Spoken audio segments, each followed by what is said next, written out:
जय श्री कृष्ण दोस्तों। महाभारत के युद्ध में कौरव अधर्म और पांडव धर्म के साथ कुरुक्षेत्र के मैदान में लड़े।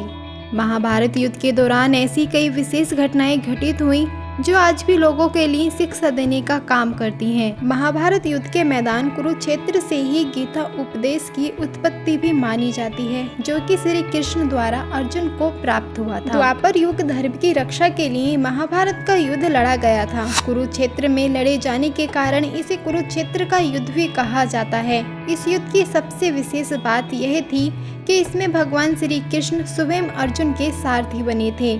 यह भयावह युद्ध कुल 18 दिनों तक चला।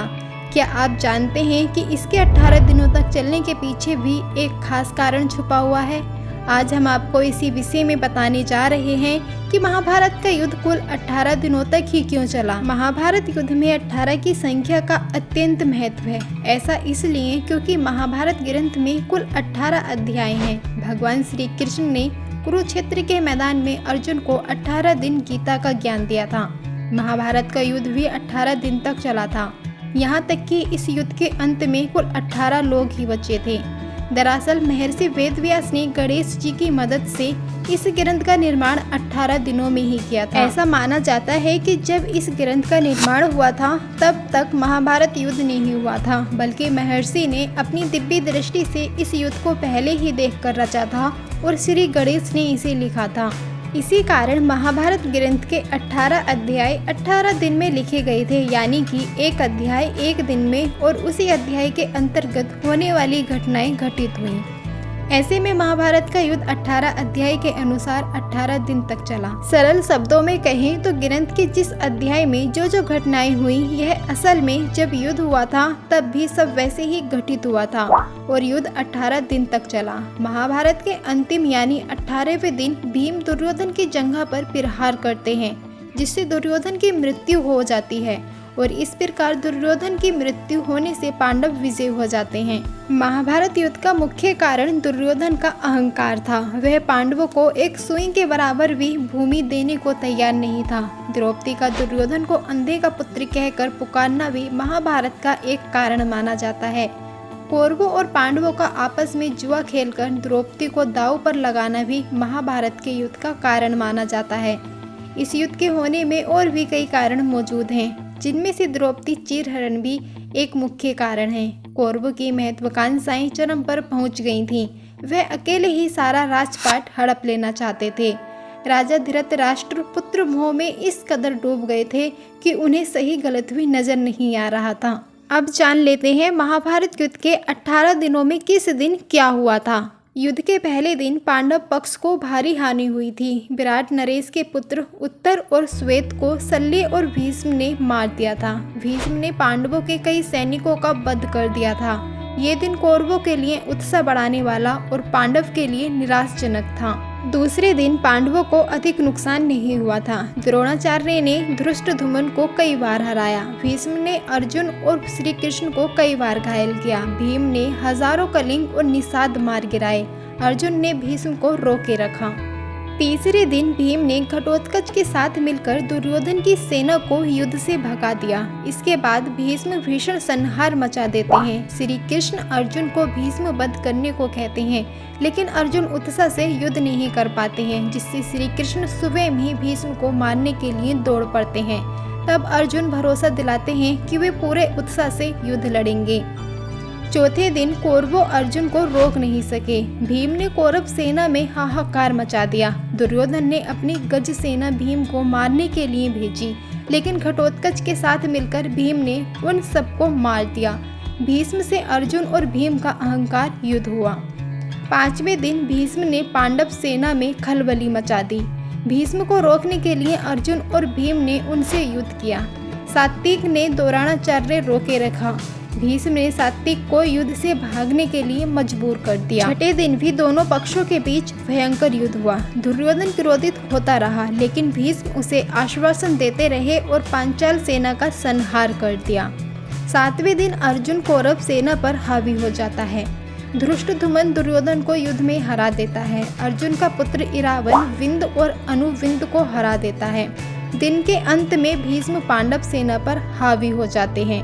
8वें दिन भी भीष्म पांडव सेना पर हावी रहते हैं। भीम धृतराष्ट्र के 8 पुत्रों का वध कर देता है। राक्षस अम्बुलुस अर्जुन पुत्र इरावन का वध कर देता है। घटोत्कच दुर्योधन को अपनी माया से प्रताड़ित करता है। तब भीष्म की आज्ञा से भगदत्त घटोत्कच भीम युधिष्ठिर व अन्य पांडव सैनिकों को पीछे ढकेल देते हैं। दिन के अंत तक भीम धृतराष्ट्र को 9 और पुत्रों का वध कर देता है। 9वें दिन दुर्योधन भीष्म से कर्ण को युद्ध में लाने की बात कहता है। तब भीष्म उसे आश्वासन देते हैं कि या तो श्री कृष्ण को युद्ध में शस्त्र उठाने के लिए विवश कर देंगे या किसी एक पांडव का वध कर देंगे। युद्ध में भीष्म को रोकने के लिए श्री कृष्ण को अपनी प्रतिज्ञा तोड़नी पड़ती है और वे शस्त्र उठा लेते हैं। इस दिन भीष्म पांडवों की सेना का अधिकांश भाग समाप्त कर देते हैं। 10वें दिन पांडव श्री कृष्ण के कहने पर भीष्म से उनकी मृत्यु का उपाय पूछते हैं। भीष्म के बताए उपाय के अनुसार अर्जुन शिखंडी को आगे करके भीम पर बाढ़ ही बाढ़ चला देते हैं। अर्जुन के बाणों से भीष्म बाणों की सैया पर लेट जाते हैं। 11वें दिन कर्ण युद्ध में आ जाता है। कर्ण के कहने पर द्रोणाचार्य को सेनापति बनाया जाता है। दुर्योधन और शकुनी द्रोण से कहते हैं कि युधिष्ठिर को बंदी बना लेंगे तो युद्ध खत्म हो जाएगा। दुर्योधन की योजना अर्जुन पूरी नहीं होने देता है। कर्ण भी पांडव सेना का भारी संहार करता है।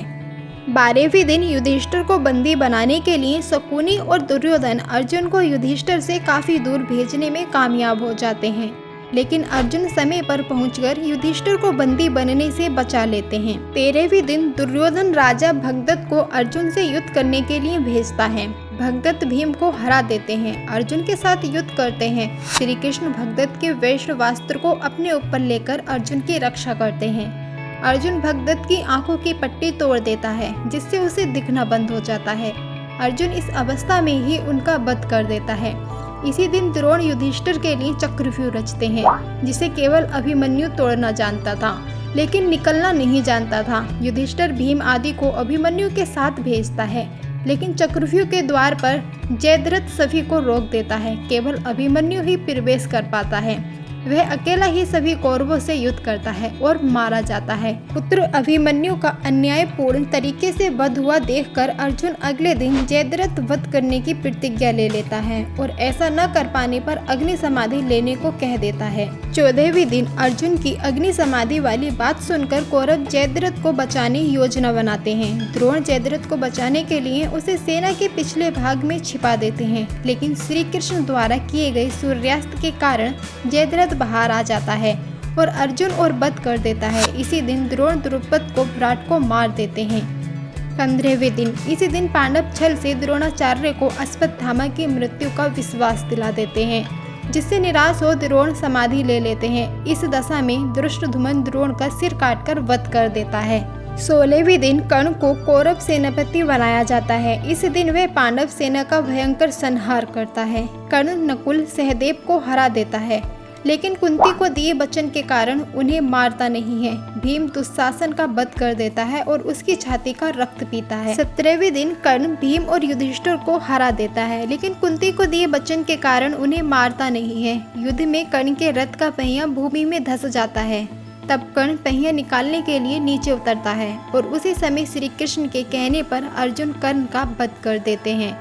फिर शल्य प्रधान सेनापति बने, जिसे युधिष्ठिर मार देता है। 18वें दिन भीम दुर्योधन के बचे हुए सभी भाइयों को मार देता है। सहदेव शकुनी को मार देता है। अपनी पराजय मानकर दुर्योधन एक तालाब में छिप जाता है, लेकिन पांडव द्वारा ललकारे जाने पर वह भीम से गदा युद्ध करता है।